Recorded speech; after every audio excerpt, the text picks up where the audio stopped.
जय हिंद साथियों, मैं गौरव सक्सेना। मेरी यूट्यूब चैनल चरखारी क्लब में आप सभी का स्वागत है। आज मध्यकालीन भारत का इतिहास में हम संपूर्ण मुगल वंश को पढ़ेंगे। तो आगे बढ़ते हैं। तो लोधी वंश के अंतिम शासक इब्राहिम लोधी व बाबर के मध्य हुए पानीपत के प्रथम युद्ध 1526 को बाबर द्वारा जीत लिए जाने पर बाबर ने दिल्ली सल्तनत को समाप्त कर मुगल वंश की स्थापना की थी। मुगल वंश को हम एक नज़र में जान लेंगे पहले, उसको पढ़ने से पहले। तो मुगल वंश की स्थापना बाबर ने की थी। बाबर 1526 से लेकर 1530 तक शासक रहे। बाबर की बचपन का नाम जहीर था तथा बाबर का मकबरा काबुल में है। तो बाबर का मकबरा काबुल में है। इसके पश्चात आते हैं हुमायूं। हुमायूं 1530 से 1556 तक शासन किया। हुमायूं का मकबरा दिल्ली में है।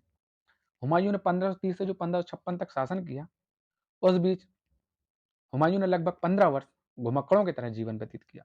हुमायूं ने 1539 चौसा का युद्ध तथा 1540 बिलग्राम या कन्नौज का युद्ध शेरशाह सूरी से लड़ा था। दोनों युद्ध हुमायूं हार गए। 1540 के बिलग्राम के युद्ध को शेरशाह सूरी ने जीतकर दिल्ली की गद्दी हासिल कर ली और दिल्ली तथा आगरा में अपना अधिकार कर लिया। बिलग्राम के युद्ध के बाद हुमायूं 15 वर्षों तक अपना जीवन घुमक्कड़ों की तरह व्यतीत करता रहा, परंतु 1555 के सरहिंद के युद्ध में हुमायूं को जीत मिली तथा उसने पुनः मुगल गद्दी को प्राप्त कर लिया। परंतु गद्दी प्राप्त करने के एक वर्ष बाद ही 1556 में हुमायूं पुस्तकालय की सीढ़ियों से गिर गया और उसकी मृत्यु हो गई। तो हुमायूं के पश्चात मुगल बादशाह अकबर हुए। अकबर 1556 से 1605 तक शासन किया। अकबर के बचपन का नाम जलाल था। अकबर का मकबरा सिकंदरा में है। अकबर के पश्चात उत्तराधिकारी हुए जहांगीर। जहांगीर ने 1605 से 1627 तक शासन किया। जहांगीर के बचपन का नाम सलीम था। जहांगीर का मकबरा लाहौर में बना है। जहांगीर के उत्तराधिकारी जहांगीर के पुत्र शाहजहां हुए। शाहजहां ने 1627 से 1657 तक मुगल साम्राज्य को संभाला। शाहजहां के बचपन का नाम खुर्रम था तथा शाहजहां का मकबरा आगरा में। शाहजहां के पश्चात शाहजहां के पुत्र उत्तराधिकारी औरंगजेब हुए। शाहजहां के बाद औरंगजेब ने मुगल वंश को संभाला। औरंगजेब ने 1658 से 1707 तक मुगल वंश को संभाला। औरंगजेब की मृत्यु 1707 में हो गई थी। औरंगजेब का मकबरा खुलदाबाद में है। तो अब आगे बढ़ते हैं। मुगल वंश में पहला प्रश्न है, बाबर को भारत पर आक्रमण करने के लिए किसने आमंत्रित किया था? तो बाबर को भारत पर आक्रमण करने के लिए दौलत खां व आलम खां ने निमंत्रण दिया था। आलम खां लोधी वंश के अंतिम राजा इब्राहिम लोधी के चाचा थे। पढ़ते हैं अगले प्रश्न की ओर। अगला प्रश्न है, मध्यकालीन भारत के मुगल शासक कहाँ के थे? तो मुगल शासक कहाँ के थे? तो मुगल शासक वास्तव में तुर्कों की चगताई नामक शाखा के थे। तो मुगल वास्तव में तुर्कों के चगताई नामक शाखा के थे। इस शाखा का नाम प्रसिद्ध मंगोल चंगेज खां के द्वितीय पुत्र के नाम पर पड़ा था। बढ़ते हैं अगले प्रश्न की ओर। अगला प्रश्न है, पानीपत का प्रथम युद्ध किसके मध्य हुआ था? तो पानीपत का प्रथम युद्ध 21 अप्रैल 1526 में पानीपत का प्रथम युद्ध 21 अप्रैल 1526 में बाबर तथा इब्राहिम लोदी के मध्य हुआ था। बाबर के पास विशिष्ट सुविधाएं थी। उसके तोप खानों ने इस युद्ध में आश्चर्यजनक कार्य किया। इब्राहिम लोदी की सेना इब्राहिम लोदी की सेना संख्या बहुत अधिक थी, परंतु फिर भी पराजित हो गई। इब्राहिम लोदी रण क्षेत्र में मारा गया। इब्राहिम लोदी की हार का प्रमुख कारण वह अनुभवहीन व्यक्ति था। वह हर जगह असावधानी रखता था। इस युद्ध के पश्चात दिल्ली तथा आगरा पर बाबर का अधिकार हो गया। बाबर ने अपने बाद बाबर ने अपने आप को बादशाह घोषित कर भारत में मुगल साम्राज्य की नींव डाल दी। बाबर ने पानीपत के प्रथम युद्ध में तुलगमा युद्ध नीति का प्रयोग किया था। इस युद्ध में बाबर की सफलता का मुख्य कारण था उसका विशाल तोपखाना। तो पानीपत का प्रथम युद्ध जीतने का प्रमुख कारण था बाबर का विशाल तोपखाना, जिसका नेतृत्व उस्ताद अली कुली नामक व्यक्ति ने किया था। बाबर की उदारता के कारण बाबर को कलंदर की उपाधि भी दी गई थी। आगे बढ़ते हैं। अगला प्रश्न है, बाबर का जन्म कब हुआ था? बाबर का जन्म 14 फरवरी 1483 में फरगना में हुआ था। बाबर के पिता का नाम उमर शेख मिर्जा था तथा बाबर की माता का नाम कुतलुक निगार था। बाबर के पिता तैमूर वंश के थे तथा बाबर की माता मंगोल चंगेज खां की वंशज थी। बाबर का पूरा नाम जहीरुद्दीन मोहम्मद बाबर था। अगला प्रश्न है, किस युद्ध के बाद बाबर ने जिहाद की घोषणा की थी? तो खानवा के युद्ध के बाद। खानवा का युद्ध 17 मार्च 1527 में खानवा का युद्ध 17 मार्च 1527 में बाबर और मेवाड़ के राजा राणा सांगा के मध्य हुआ था। इस युद्ध की विजय के बाद बाबर ने गाजी की उपाधि धारण की थी। अगला प्रश्न है, बाबर ने पादशाह की पदवी कब धारण की थी? तो बाबर ने 1504 में काबुल विजय के उपरांत अपने पूर्वजों द्वारा धारण की गई उपाधि मिर्जा को त्याग दिया तथा नई उपाधि पादशाह धारण की। अगला प्रश्न है, बाबर ने अपनी आत्मकथा बाबरनामा में किस हिंदू राज्य का उल्लेख किया है? तो बाबर ने अपनी आत्मकथा बाबरनामा में मेवाड़ का उल्लेख किया है। बाबर ने अपनी आत्मकथा में दो हिंदू राज्यों का उल्लेख किया है, मेवाड़ तथा विजयनगर। मूल रूप से तुर्की भाषा में लिखी बाबरनामा का फारसी भाषा में अनुवाद अकबर ने अब्दुल रहीम खान खाना द्वारा करवाया था। अब्दुल रहीम खान खाना अकबर के संरक्षक रहे बैरम खां के पुत्र थे। बाबर की मृत्यु 48 वर्ष की उम्र में 26 दिसंबर 1530 को आगरा में हो गई थी। प्रारंभ में बाबर को आगरा के आराम बाग में दफनाया गया था। बाद में उनकी आत्मकथा पढ़ने के बाद उनके चुने हुए स्थान काबुल में उन्हें दफनाया गया था। अर्थात हम कह सकते हैं कि बाबर का मकबरा काबुल में है। अगला प्रश्न है, अयोध्या स्थित बाबरी मस्जिद का निर्माण किसने करवाया था? तो अयोध्या स्थित बाबरी मस्जिद का निर्माण बाबर के सेनानायक मीर बाकी ने करवाया था। अगला प्रश्न है, बाबर द्वारा लड़े गए प्रसिद्ध युद्ध कौन कौन से हैं? तो बाबर द्वारा मुख्यतः प्रसिद्ध 4 युद्ध लड़े गए, जो चारों युद्ध बाबर द्वारा जीत लिए गए थे। पहला युद्ध है पानीपत का प्रथम युद्ध, जो 1526 में हुआ था। इब्राहिम लोदी व बाबर के मध्य हुआ था। इस युद्ध को बाबर ने जीत लिया था। द्वितीय युद्ध है खानवा का युद्ध। खानवा का युद्ध 1527 में बाबर व राणा सांगा के मध्य हुआ था। इस युद्ध को बाबर ने जीत लिया था। तीसरा युद्ध लड़ा था बाबर ने चंदेरी का युद्ध। चंदेरी का युद्ध 1528 में बाबर और मेदिनी राय के मध्य हुआ था। इस युद्ध को भी बाबर ने जीत लिया था। तथा बाबर के द्वारा लड़ा हुआ चौथा प्रसिद्ध युद्ध था घाघरा का युद्ध। घाघरा का युद्ध 1529 में बाबर और अफगानों के मध्य हुआ था। इस युद्ध को भी बाबर द्वारा जीत लिया गया था। अगला प्रश्न है, बाबर का उत्तराधिकारी कौन हुआ था? तो बाबर का उत्तराधिकारी उसका पुत्र हुमायूं हुआ था। बाबर के अन्य पुत्र थे कामरान, अस्करी एवं हिंदाल। हुमायूं बाबर का ज्येष्ठ पुत्र था। हुमायूं 29 दिसंबर 1530 में आगरा में 23 वर्ष की अवस्था में मुगल सिंहासन पर बैठा था। हुमायूं ने दीन पनाह नामक नए नगर की स्थापना भी की थी। अगला प्रश्न है, चौसा का युद्ध किस किस के मध्य हुआ था? तो चौसा का युद्ध 26 जून 1539 को हुमायूं तथा शेरशाह सूरी के मध्य हुआ था। इस युद्ध में हुमायूं पराजित हो गया था। इस युद्ध के बाद शेर सिंह ने शेरशाह की उपाधि धारण कर ली थी। शेरशाह का बचपन का नाम फरीद था। शेरशाह के बचपन का नाम फरीद था। फरीद ने अपनी शिक्षा जौनपुर से प्राप्त की थी। शेरशाह सूरी का मध्ययुगीन भारत में एक महत्वपूर्ण स्थान है। साम्राज्य निर्माता एवं प्रशासक के रूप में उसे अकबर का पूर्वगामी माना जाता है।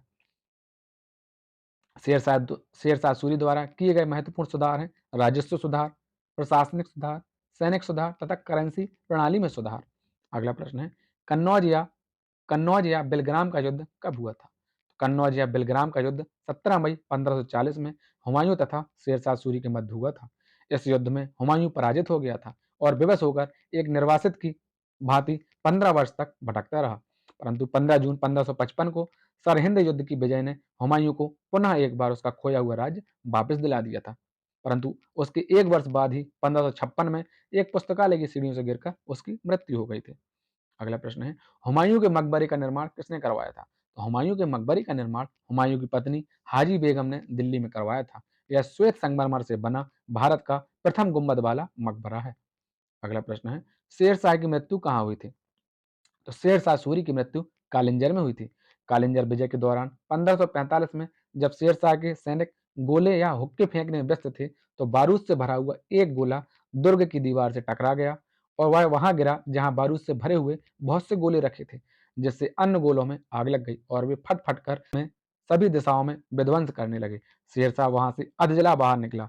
शेरशाह ने यह युद्ध जीत लिया था, परंतु 22 मई 1545 को वह कालिंजर में ही मर गया था। कालिंजर का अभियान शेरशाह का अंतिम अभियान था। उस समय वहां का राजा कीरत सिंह था। शेरशाह सूरी का मकबरा बिहार में शाहाबाद के सासाराम नामक स्थान पर एक तालाब के बीच ऊंचे चबूतरे में है। इसका मकबरा अफगान स्थापत्य का शानदार नमूना है। अगला प्रश्न है, दिल्ली में पुराना किले का निर्माण किसने करवाया था? तो दिल्ली में पुराने किले का निर्माण शेरशाह सूरी ने करवाया था। दिल्ली स्थित पुराना किला भवनों का निर्माण शेरशाह सूरी ने करवाया था। अगला प्रश्न है, कृषकों की सहायता के लिए किस मध्यकालीन भारतीय शासक ने पट्टा एवं कबूलियत की व्यवस्था प्रारंभ की थी? तो ये की थी शेरशाह सूरी ने। शेरशाह सूरी ने कृषकों की मदद के लिए पट्टा एवं कबूलियत की व्यवस्था प्रारंभ की थी। किसानों को सरकार की ओर से पट्टे दिए जाते थे, जिनमें स्पष्ट किया गया होता था कि उस वर्ष उन्हें कितना लगान देना है। किसान कबूलियत पत्र के द्वारा इन्हें स्वीकार करते थे। अगला प्रश्न है, हुमायूं की मृत्यु कब हुई थी? तो हुमायूं की मृत्यु 1 जनवरी 1556 में दीन पनाह भवन में स्थित पुस्तकालय की सीढ़ियों से गिरने के कारण हो गई थी। हुमायूं नामा की रचना किसने की थी? तो हुमायूं नामा की रचना गुलबदन बेगम ने की थी। अगला प्रश्न है, हुमायूं का उत्तराधिकारी कौन हुआ था? तो हुमायूं का उत्तराधिकारी अकबर हुआ था। तो सम्राट अकबर का जन्म 15 अक्टूबर 1542 को हुआ था। इनकी माता का नाम हमीदा बानो बेगम था। अकबर का जन्म अमरकोट के राणा वीर साल के महल में हुआ था। अकबर के बचपन का नाम जलाल था। अकबर का राज्याभिषेक 14 फरवरी 1556 में पंजाब के कलानौर नामक स्थान पर हुआ था। अकबर के शिक्षक का नाम अब्दुल लतीफ था। यह एक ईरानी विद्वान था। बैरम खां 1556 से 1560 तक अकबर के संरक्षक रहे थे। बैरम खां अब्दुल रहीम खाने खाना के पिता थे। अगला प्रश्न है, पानीपत का द्वितीय युद्ध कब हुआ था? तो पानीपत का द्वितीय युद्ध 1556 में अकबर तथा हेमू के मध्य हुआ था। अगला प्रश्न है, हल्दी घाटी का युद्ध कब हुआ था? तो हल्दी घाटी का युद्ध 1576 में हुआ था। हल्दी घाटी का युद्ध अकबर ने मान सिंह के नेतृत्व में 5000 सैनिकों को महाराणा प्रताप के विरुद्ध भेजा था। इस युद्ध में राणा प्रताप पराजित हो गए थे। इस युद्ध के पीछे अकबर का प्रमुख उद्देश्य था राणा प्रताप को अपने अधीन करना। अगला प्रश्न है, अकबर ने सर्वप्रथम वैवाहिक संबंध राजपूतों के किस ग्रह से स्थापित किए थे? तो उसने कछवाहों से। अकबर ने सर्वप्रथम वैवाहिक संबंध कछवाहों से प्रारंभ किया था। अकबर ने सर्वप्रथम कछवाहा राजपूतों से वैवाहिक संबंध स्थापित किए थे। जिस समय अकबर ख्वाजा मोइनुद्दीन चिश्ती की दरगाह की यात्रा हेतु जा रहा था, तो सांगानेर नामक स्थान पर 20 जनवरी 1562 में आमेर के राजा बिहारी मल या भारमल ने अकबर की अधीनता स्वीकार कर ली थी तथा उसने अपनी ज्येष्ठ पुत्री हरका भाई, जिसे हम जोधाबाई के नाम से जानते हैं, का विवाह अकबर के साथ कर दिया था। यह अकबर का प्रथम राजपूत कन्या से विवाह था। बहारमल पहला राजपूत राजा था जिसने स्वेच्छा से अकबर की अधीनता स्वीकार कर ली थी। इसी राजपूत कन्या जोधाबाई से सलीम, जिसे हम जहांगीर के नाम से जानते हैं, का जन्म हुआ था। अगला प्रश्न है, राजपुताना के किस राज्य ने अकबर की संप्रभुता स्वीकार नहीं की थी? तो मेवाड़ ने। मेवाड़ राज्य ने अकबर की संप्रभुता स्वीकार नहीं की थी। वहां के शासक राणा प्रताप लंबे समय तक मुगलों से युद्ध लड़ते रहे। राणा प्रताप की मृत्यु के बाद उनके पुत्र राणा अमर सिंह ने 1615 में जहांगीर से संधि कर ली थी। अगला प्रश्न है, अबुल फजल की मृत्यु कैसे हुई थी?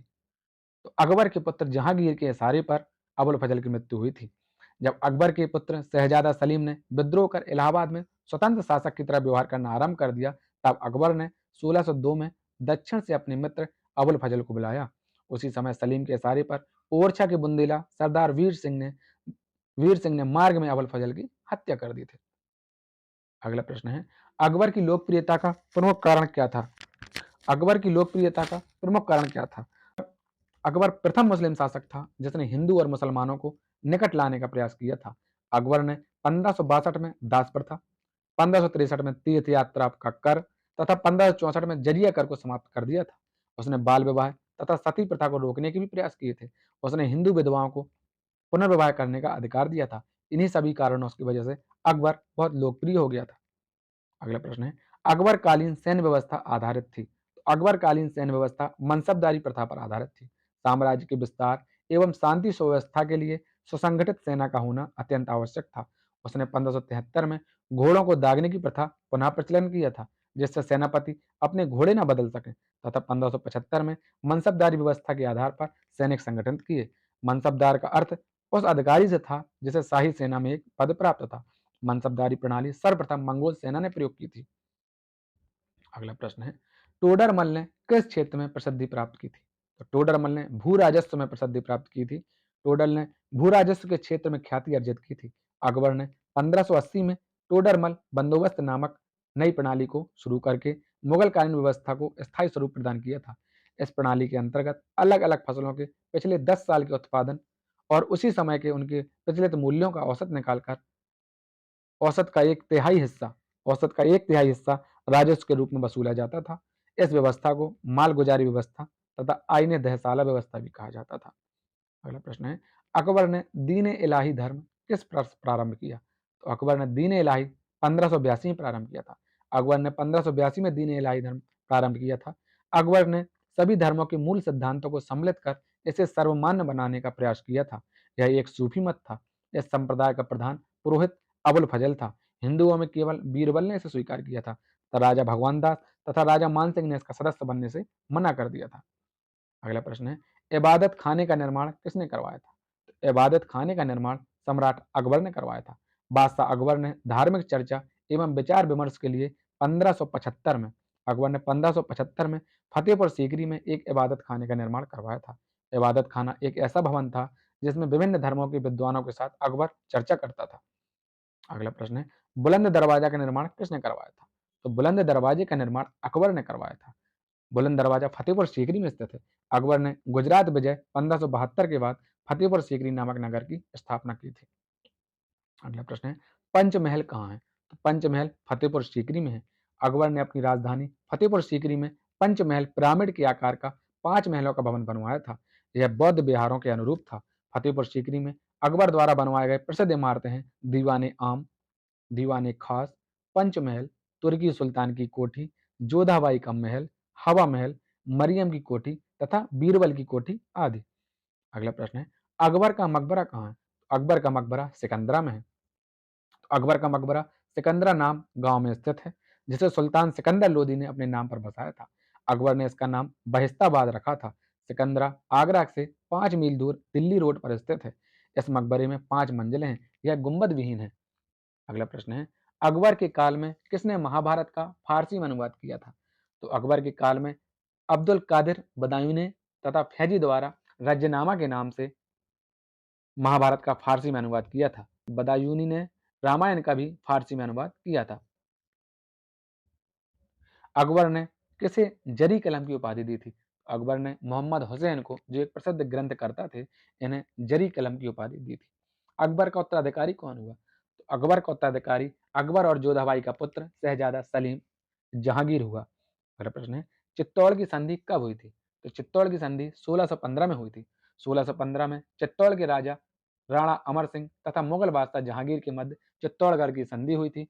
इसमें राणा अमर सिंह ने मुगल बादशाह की अधीनता स्वीकार कर ली थी तथा बादशाह जहांगीर ने राणा को दुर्ग की किलाबंदी न करने की शर्त के साथ चित्तौड़ तथा समस्त भूभाग वापस कर दिए थे, जो अकबर के समय मुगल के अधीन थे। अगला प्रश्न है, ईस्ट इंडिया कंपनी ने जहांगीर के दरबार में पहले किसे भेजा था? तो ईस्ट इंडिया कंपनी ने जहांगीर के दरबार में सर्वप्रथम विलियम हॉकिंस को भेजा था। विलियम हॉकिंस अंग्रेज कंपनी के लिए व्यापारिक सुविधाएं प्राप्त करने के लिए जहांगीर के दरबार में भेजे गए थे। ब्रिटिश राजा जेम्स प्रथम का अंग्रेज राजदूत तथा मुगल दरबार में उपस्थित होने वाला पहला अंग्रेज था विलियम हॉकिंस। वह मुगल दरबार में 3 वर्ष तक रहा। सम्राट जहांगीर हॉकिंस से काफी प्रसन्न हुए। सम्राट जहांगीर हॉकिंस से काफी प्रसन्न हुए तथा जहांगीर ने हॉकिंस को अंग्रेजी खान की उपाधि से सम्मानित किया था। अगला प्रश्न है, सर टॉमस रो भारत किसके शासनकाल में आए थे? तो सर टॉमस रो मुगल सम्राट जहांगीर के शासनकाल में आए थे। इंग्लैंड के सम्राट जेम्स प्रथम के राजदूत sir Thomas Roe Bharat Jahangir के शासनकाल में भारत आया था। वह 1616 में अजमेर में जहांगीर के दरबार में उपस्थित हुआ था। वह भारत में 1615 से 1619 तक रहा। वह 1619 में जहांगीर का फरमान लेकर इंग्लैंड लौटा कि मुगल दरबार में अंग्रेजों का इसी प्रकार स्वागत होता रहेगा। अगला प्रश्न, जहांगीर का मकबरा कहाँ स्थित है? तो जहांगीर का मकबरा लाहौर में स्थित है। अगला प्रश्न है, मुगल चित्रकला किसके काल में अपनी पराकाष्ठा पर पहुंची थी? तो जहांगीर के समय पर चित्रकला अपनी पराकाष्ठा पर पहुंच गई थी। जहांगीर ने अपनी आत्मकथा तुजुक ए जहांगीरी स्वयं लिखी थी। अगला प्रश्न है, खुसरो किस मुगल बादशाह का पुत्र था? तो खुसरो जहांगीर का पुत्र था। खुसरो जहांगीर का सबसे बड़ा पुत्र था। खुसरो का जन्म जहांगीर की राजपूत पत्नी मानबाई से उत्पन्न हुआ था। खुसरो ने अपने पिता जहांगीर के विरुद्ध विद्रोह कर दिया था। खुसरो की हत्या खुर्रम शाहजहां ने कर दी थी।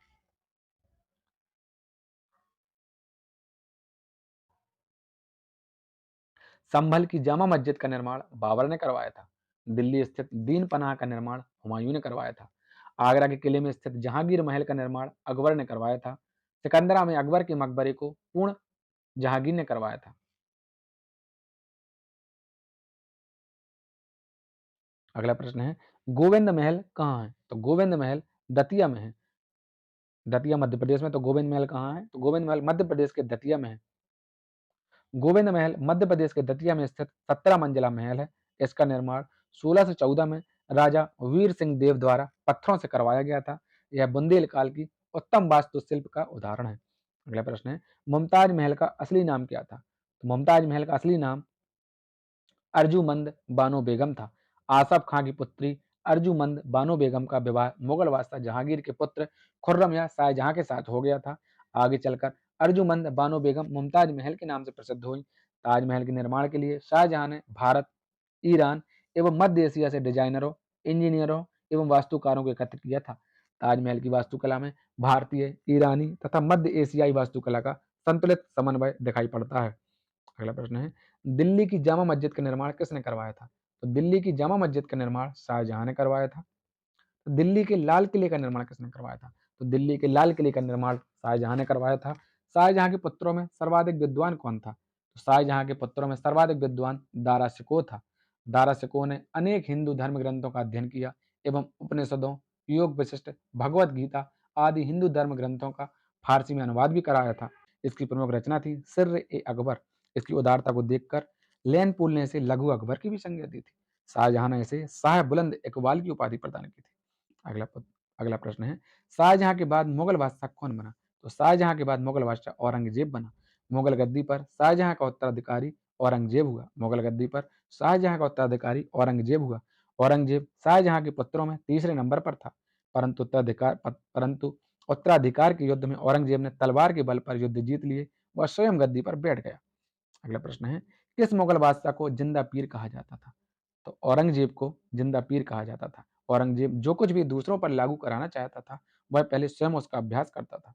अगला प्रश्न है, औरंगजेब ने दक्षिण में किन दो राज्यों को विजय किया था? तो औरंगजेब ने दक्षिण में बीजापुर व गोलकुंडा को विजय किया था। प्रश्न है, किस बादशाह के अंतर्गत मुगल सेना में सर्वाधिक हिंदू सेनापति थे? तो औरंगजेब के शासन में सर्वाधिक हिंदू सेनापति थे। अकबर द्वारा समाप्त किए जजिया कर को औरंगजेब ने पुनः लागू कर दिया था। औरंगजेब ने औरंगाबाद में अपनी पत्नी राबिया उद दौरानी के मकबरे का निर्माण कराया था। इसे बीबी के मकबरे के नाम से भी जाना जाता है। इसे द्वितीय ताजमहल की संज्ञा दी गई है। अगला प्रश्न है, मेहरुन्निसा कौन थे? तो मेहरुन्निसा औरंगजेब की पुत्री थी। अगला प्रश्न है, दिल्ली के लाल किले में स्थित मोती मस्जिद का निर्माण किसने करवाया था? दिल्ली के लाल किले में स्थित मोती मस्जिद का निर्माण औरंगजेब ने करवाया था। मुगल काल में जनपद किसे कहते थे? तो मुगल काल में जनपद को सरकार कहा जाता था। अगला प्रश्न है, मुगल कालीन भारत में राज्य की आय का प्रमुख स्रोत क्या था? तो राज्य की मुगल कालीन भारत में राज्य की आय का प्रमुख स्रोत था भू राजस्व। इसे माल भी कहते थे। अगला प्रश्न है, किस मुगल सम्राट ने तंबाकू पर प्रतिबंध लगाया था? तो जहांगीर ने तंबाकू पर प्रतिबंध लगाया था। अगला प्रश्न है, मुगल शासन में तांबे का सिक्का क्या कहलाता? तो मुगल शासन काल में तांबे का सिक्का दाम कहलाता था। प्रश्न है, मुगल चित्रकला ने किसके शासनकाल में उन्नति की? तो मुगल चित्रकला ने जहांगीर के शासनकाल में उन्नति की। अगला प्रश्न है, औरंगजेब कौन सा वाद्य यंत्र बजाता था? तो औरंगजेब बीड़ा बजाता था। प्रश्न है, प्रसिद्ध तानसेन का मकबरा कहाँ है? तानसेन का मकबरा है मध्य प्रदेश के ग्वालियर में। अगला प्रश्न है, तानसेन का मूल नाम क्या था? तो तानसेन का मूल नाम था रामतनु पांडे। अगला प्रश्न है, गुलबदन बेगम किसकी पुत्री थी? तो गुलबदन बेगम बाबर की पुत्री थी। गुलबदन बेगम ने ही हुमायूं नामा की रचना की थी। प्रश्न है, शाहजहां नामा के लेखक कौन है? तो शाहजहां नामा के लेखक मोहम्मद ताहिर को इनायत खां भी कहते हैं। प्रश्न है, अकबरनामा किसने लिखी थी? अकबरनामा अबुल फजल द्वारा लिखी गई थी। अकबरनामा अबुल फजल द्वारा लिखी गई थी। मुगल काल की दरबारी भाषा क्या थी? तो मुगल काल की दरबारी भाषा थी फारसी। अगला प्रश्न है, अकबर के दरबार में प्रसिद्ध संगीतकार तथा चित्रकार कौन था? अकबर के दरबार में प्रसिद्ध संगीतकार तानसेन थे तथा प्रसिद्ध चित्रकार अब्दुल समद थे। अगला प्रश्न है, न्याय की जंजीर किस मुगल बादशाह ने लगवाई थी? तो न्याय की जंजीर जहांगीर ने लगवाई थी। यह जंजीर सोने की बनी हुई थी। इस जंजीर को औरंगजेब ने हटवा दिया था। अगला प्रश्न है, खुसरो की सहायता करने के कारण जहांगीर ने सिखों के पांचवें गुरु अर्जुन देव को फांसी दे दी थी। तो खुसरो की सहायता करने के कारण जहांगीर ने सिखों के पांचवें गुरु अर्जुन देव को फांसी दे दी थी। अगला प्रश्न है, औरंगजेब के गुरु का नाम क्या था? औरंगजेब के गुरु का नाम मीर मोहम्मद हकीम था। अगला प्रश्न है, सिखों के नौवें गुरु तेग बहादुर की हत्या किसने करवा दी थी? सिखों के नौवें गुरु तेग बहादुर की हत्या औरंगजेब ने करवा दी थी। अगला प्रश्न है, मुगल काल में मंत्रिपरिषद को क्या कहा जाता था? मुगल काल में मंत्रिपरिषद को मंत्रिपरिषद को विजारत कहा जाता था।